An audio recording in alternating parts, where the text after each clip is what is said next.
하나님의 말씀 마가복음 7장 24절에서 30절까지의 말씀입니다.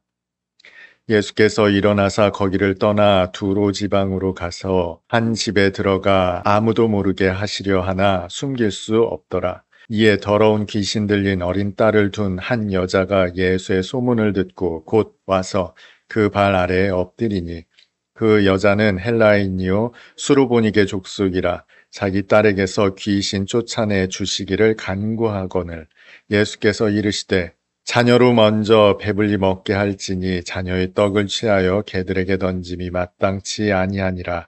여자가 대답하여 이르되 주여 올소이다마는 상 아래 개들도 아이들이 먹던 부스러기를 먹나이다.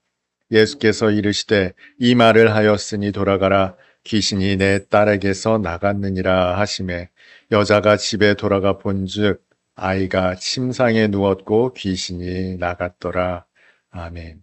예수님을 만났을 때 확연하게 두 부류의 사람들로 구분이 됩니다. 예수님을 만나는 것이 편안한 사람들이 있고요. 그것이 아주 불편한 사람들이 있습니다. 아니 불편하다 못해 적개심을 가지고 십자가에 못 박아 죽이는 사람들이 있어요. 바리새인과 서기관들이 그랬죠. 반면 예수님을 만났을 때 그 예수님과 함께 먹고 마시고 잔치를 벌였던 사람들이 있어요.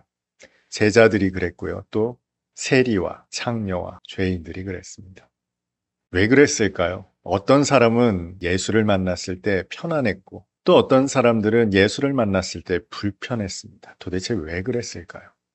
오늘 본문에서 왜 그랬는지 발견할 수 있기를 바랍니다.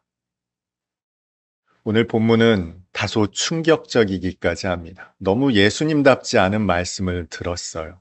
과연 예수님이 하신 말씀이 맞나 싶을 정도의 말씀이었습니다. 딸이 귀신 들려 귀신을 쫓아내 주십사 나온 한 어머니가 있었습니다. 그런데 그 가련한 어머니에게 예수께서 얼마나 모질게 대하셨는지 아무리 봐도 납득이 되질 않습니다. 의례 우리는 이렇게 생각하죠. 예수께서 그녀의 믿음을 보셨기 때문에 그렇게 하셨을 거다. 뿐만 아니라 여자에게는 딸의 귀신을 쫓아내 달라는 간절한 바람이 있었기 때문에 예수께서 어떤 말씀을 하시더라도 감내했을 것이다 짐작하곤 합니다. 아무리 그렇다 해도 그 굴욕과 수치를 견디는 것은 쉽지 않았을 텐데 하는 생각이 있어요. 그런데도 불구하고 그 여자는 마치 준비된 대답이라는 듯이 아주 자연스럽게 대답을 하죠. 어떻게 그렇게 할 수 있었을까요? 여러분, 예수님의 말씀에는 빈틈이 없습니다. 사람들이 시비거리를 들고 나왔다 해도 예수님 앞에서는 통하지를 않습니다. 음행하다 잡힌 여자를 예수님께 끌고 와서는 모세의 율법을 들먹이죠. 완벽합니다. 누가 뭐래도 예수께서 빠져나갈 길이 없어 보이는데 이때 예수께서 한마디로 온 무리를 잠재우시죠. 너희 중에 죄 없는 자가 먼저 돌로 쳐라. 여러분, 이 말씀 앞에 누가 감히 돌을 들어 던질 수 있겠습니까? 분노했던 군중이 한순간에 잠잠해져 돌을 버리고 죄다 돌아갔어요.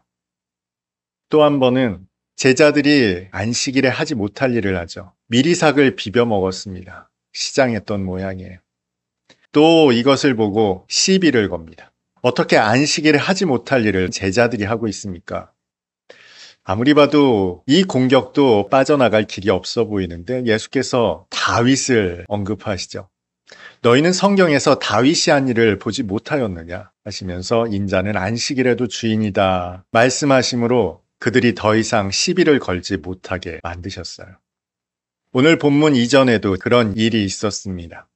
예루살렘에서 내려온 서기관들이 제자들이 손 씻지 않고 음식 먹는 것을 보았어요. 이것을 보자마자 시비를 겁니다. 왜 장로들의 전통을 지키지 않습니까? 하는 그 시비에 대해 예수께서 한 말씀으로 일갈하십니다. 너희는 너희의 전통을 지키느라 하나님의 율법을 저버린 자들이다.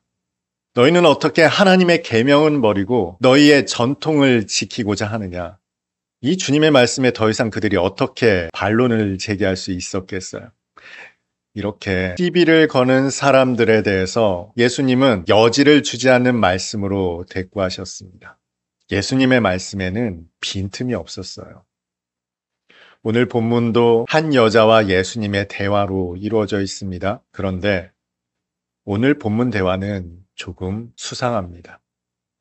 항상 빈틈없이 말씀하셨던 예수님이셨어요. 그런데 오늘 본문만큼은 예수님답지 않은 납득할 수 없는 말씀을 하시죠.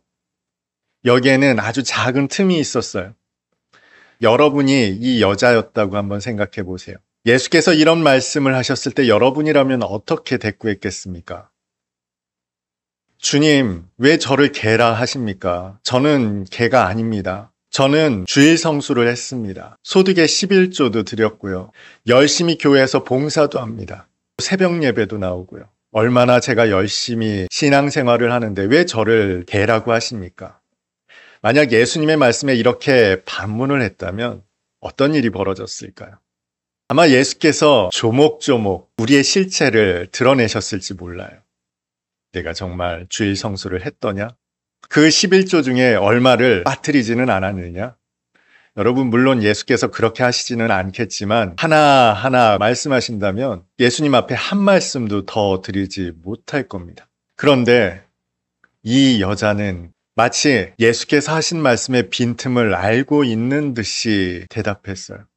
오늘 본문 28절에 나타나 있습니다. 여자가 대답하여 이르되 주여 올소이다마는 상 아래 개들도 아이들이 먹던 부스러기를 먹나이다. 여자의 대답에서 가장 중요한 한마디는 바로 이것입니다. 주여 올소이다. 주여 옳습니다. 이게 무슨 말입니까? 주님, 저는 개입니다. 그 뜻이에요. 여러분, 이 대답이 여러분에게 쉽습니까? 보통의 사람들에게 쉽지 않을 거예요. 그런데 이 여자는 마치 기다렸다는 듯이 주님 맞습니다. 저는 개입니다. 즉각적으로 이렇게 대답이 나왔습니다. 그러자 그 빈틈이 큰 틈이 되어서 할 말이 생겼어요. 주님 맞습니다. 저는 개입니다. 그러나 그 개들도 주인의 상에서 떨어지는 부스러기를 먹습니다. 주님 말씀을 수긍하고 인정하자 이 여자에게 할 말이 생겼어요. 여자는 어떻게 이렇게 대답할 수 있었을까? 이 여자가 지혜로웠기 때문일까? 아니면 임기응변에 능했기 때문일까? 그렇지가 않더라고요. 자신의 딸을 위해서 어떤 수치라도 수모라도 감내하겠다라는 마음 때문에 그렇게 대답한 것도 아닙니다. 그것을 어떻게 알 수 있습니까? 방금 읽었던 28절에 나타나 있습니다. 마가는 이 부분을 조금 더 구체적으로 우리에게 전하고 있습니다. 개들이 무엇을 먹는다고 되어 있습니까? 아이들이 먹던 부스러기를 먹는다라고 하고 있죠. 이것은 그저 주인의 상에서 떨어지는 부스러기를 먹는 것과 조금 다른 의미를 가지고 있어요. 여러분이 맛있게 음식을 먹을 때 강아지가 여러분에게 오면 여러분 되게 측은한 생각이 드실 거예요. 그래서 여러분이 먹던 음식을 던져주는 분들이 계실 거예요. 개들이 그것을 알고 오죠. 그것을 기대하고 옵니다. 주인 옆에 가서 측은한 눈으로 바라보고 있으면 음식을 던져준다는 걸 알아요. 기대를 하고 온다는 거죠. 바라고 온다는 겁니다. 그런데 마가가 전하는 내용은 다릅니다. 아이들을 키워보신 분들은 알겠지만 아이들이 배고플 때에는요. 제 입에 들어가는 것만 알고 있어요. 다른 사람을 생각하지 않고요. 제 입에 열심히 음식 집어넣는 것이 바쁠 뿐이에요. 그런데 그렇게 먹다 보면 아이들이니까 음식을 흘립니다. 오늘 본문에 기록한 내용은 그 장면입니다. 아이들이 흘린 부스러기를 먹는다는 거예요. 아이들이 강아지를 생각해서 던져주는 음식이 아니라 아이들이 흘리는 음식을 먹는다는 거죠. 기대할 수 없는 개들의 모습이 여실히 나타나 있습니다. 이 개는요, 던져주는 음식을 기대하고 바라고 나온 것이 아니라 혹시라도 떨어질지 모를 흘리는 부스러기를 바라고 나온 거예요. 기대의 차원이 전혀 다릅니다. 소망의 차원이 전혀 달라요. 이 여자가 예수께 나와서 간구하는 내용은 저는 개가 맞습니다. 그런 의미가 담겨 있어요. 저는 이방인으로서 여자로서 당신에게 은혜를 입을 수 없는 존재가 맞습니다. 라는 저는 개입니다. 라는 고백으로 나온 거예요. 그 개와 같은 신세지만 아이가 흘리는 부스러기를 조금이라도 먹을 수 있다면 이 여자는 그 마음으로 나와 간청하고 있는 겁니다. 그래서 이 여자는 즉각적으로 예수께 이렇게 대답할 수 있었던 거예요. 보통의 사람 같았으면 수치스러웠겠죠. 굴욕감을 느꼈을 겁니다. 어떻게 나에게 개라고 이야기할 수 있는가? 벌떡 일어나서 돌아갔을지도 몰라요. 저 같으면 그랬을 것 같아요. 그런데 이 여자는 정말 가난한 마음으로 예수 앞에 왔고 아이들이 흘리는 부스럭이라도 먹겠다는 심산으로 주님께 간구하고 있었던 거예요. 저는 개가 맞습니다. 이 여자는 예수님의 은혜를 입기 위해서 견디고 있지 않았습니다. 감내하고 있지 않았습니다. 그녀는 정확하게 자신의 처지를 인식하고 있었어요. 그래서 그 예수님의 말씀이 전혀 불편하지 않았습니다. 자신을 개라고 여기는데 그것에 대해서 전혀 이상하게 여기지 않았다고요. 여러분, 앞서 제가 두 부류의 사람들을 이야기했죠. 바리새인과 서기관들, 율법사들이 있었고요. 또 세리와 창녀와 죄인들이 있었습니다. 예수님은 똑같이 사람들을 죄인이라고 부르셨어요. 그런데 바리새인들과 서기관들은 그 부르심이 불편했습니다. 거슬렸어요. 반문하고 싶었어요. 저는 일에 2번 금식하고 소득의 11조를 드리는데 제가 왜 죄인입니까? 했을 거예요. 그래서 그들은 예수를 십자가에 못 박아 죽였습니다. 반면 예수께서 죄인들을 부르셨을 때 맞습니다, 주님. 저는 죄인이 맞습니다 하고 주님 앞에 나왔던 사람들이 있죠. 세리들과 창녀들과 그야말로 죄인들은 전혀 거리낄 것이 없었습니다. 그것이 너무 자연스럽고 당연했어요. 저는 개가 맞습니다 하고 나왔던 그 사람들과 주님은 함께 식탁을 나누었습니다. 많은 사람들이 오해하는 것이 있습니다. 신앙을 참고 견디는 것이라고 생각해요. 인내하는 것이라고 생각해요. 아마 많은 분들도 그렇게 동의하실 겁니다. 그런데 이것은 큰 오산입니다. 여러분, 신앙은 참고 견디는 게 아니에요. 참고 견디는 것이라면 예수께 나왔던 이 수로보니게 여자도 이를 악물고 견뎌야 하는 것이겠죠. 이 여자는 전혀 그러지 않았습니다. 예수님 말씀이 옳습니다 하고 나왔던 여자예요. 주인의 상에서 아이들이 떨어뜨리는 부스럭이라도 감지덕지하며 나온 여자였습니다. 그래서 그녀는 예수께 나왔을 때 불편하지 않았어요. 개들에게 던지는 것이 마땅치 않다라는 그 주님의 말씀에도 전혀 모멸감을 느끼지 않았습니다. 우리가 신앙을 참고 견디는 것이라고 정의하는 그 순간 하나님이 불합리하고 부조리한 분이 되어버리십니다. 욥이 그랬거든요. 욥은 하나님 앞에서 끊임없이 참고 견디고 있었어요. 그리고 그것이 옳다라고 생각했고요. 그가 이른 결론이 무엇이었습니까? 하나님의 불합리함과 부조리함이었어요. 여러분, 이것은 잘못된 신앙입니다. 믿음의 사람들은 참고 견디며 그 신앙의 길을 걸어가는 것이 아닙니다. 예수께 나왔던 세리와 창녀와 죄인들이 그랬던 것처럼 인정하는 자들이에요. 수긍하는 자들이에요. 이것이 믿음의 길을 걸어가는 성도입니다. 예수님의 말씀에 수긍했던, 인정했던 이 여자에 대해 예수께서 이렇게 대답하시죠. 29절입니다.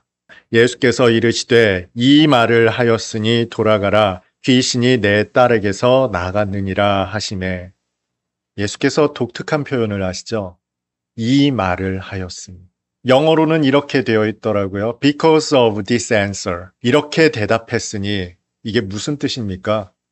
이 대답 맞다란 뜻이에요. 너의 대답은 정답이다. 그 뜻이에요. 너는 제대로 대답했다. 너의 대답은 옳다. 그래서 내가 너를 긍휼히 여긴다.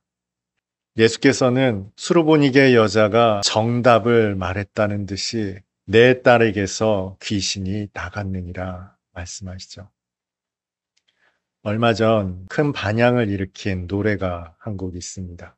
이 노래 가사가 이렇습니다. 나는 내가 빛나는 별인 줄 알았어요. 한 번도 의심한 적이 없었죠. 몰랐어요. 난 내가 벌레라는 것을. 그래도 괜찮아. 난 눈부시니까. 반딧불이 빛을 내잖아요. 그런데 그 반딧불이 자기는 별인 줄 알았답니다. 하늘에 빛나는 반짝거리는 저 별인 줄 알았는데 알고 보니 자기는 그저 벌레에 불과했던 거죠. 그런데 이 노래를 듣는 많은 사람들이 펑펑 웁니다. 물론 그 가수가 너무 잘 불러서 그럴 수도 있습니다만 이 가사가 주는 메시지가 그렇죠. 사람들은 저마다 큰 꿈을 품고 살아갑니다. 하나님의 귀한 자녀, 하나님께서 구원하시는 아름답고 고귀한 피조물, 우리는 찬송에 그렇게 길들여져 있죠. 당신은 사랑받기 위해 태어난 사람. 그런데 여러분이 하나님의 말씀 앞에 나오게 될 때 하나님의 말씀은 여러분의 실체를 보여주죠. 여러분은 죄인이라는 실존을 비추어냅니다. 나의 죄인됨을 온전히 드러내는 것이 하나님의 말씀이에요. 그 말씀 앞에 직면한 모든 사람들은 자신의 진정한 존재 앞에 절망하며 통곡할 수밖에 없습니다. 그런데 그런 나를 위해 하나님의 독생자가 십자가에 달려 죽으셨다는 사실을 깨닫게 되고 나서 절규할 수밖에 없는 것이죠. 이 노래가 왜 사람들을 그토록 위로했을까요? 그들의 진짜 존재가 무엇인지를 깨달았기 때문에 눈물을 흘리지 않았을까 싶습니다. 여러분은 하나님 앞에서 여러분의 실체가 드러나게 될 것입니다. 말씀은 우리를 조명해냅니다. 우리의 진짜 존재가 어떠한가를 밝히 나타내십니다. 여러분의 실체가 드러난 그 순간 여러분의 마음이 어떠할까 한번 묵상해 보시길 바랍니다. 버럭 화를 내고 어떻게 하면 저 예수를 죽일까 궁리했던 사람들의 마음과 같을지, 아니면 맞습니다 주님, 저는 개가 맞습니다, 저는 죄인 중에 괴수가 맞습니다 하는 자리에서 하나님의 은혜를 알고 예수 그리스도의 긍휼을 받아 주님의 귀한 식탁에 초대를 받는 자인지. 오늘 하루 여러분 자신을 말씀 앞에 조명해 보며 어떤 마음으로 믿음의 길을 걸어가고 있는지를 돌아볼 수 있는 오늘 예배드린 여러분 다 될 수 있었으면 좋겠습니다.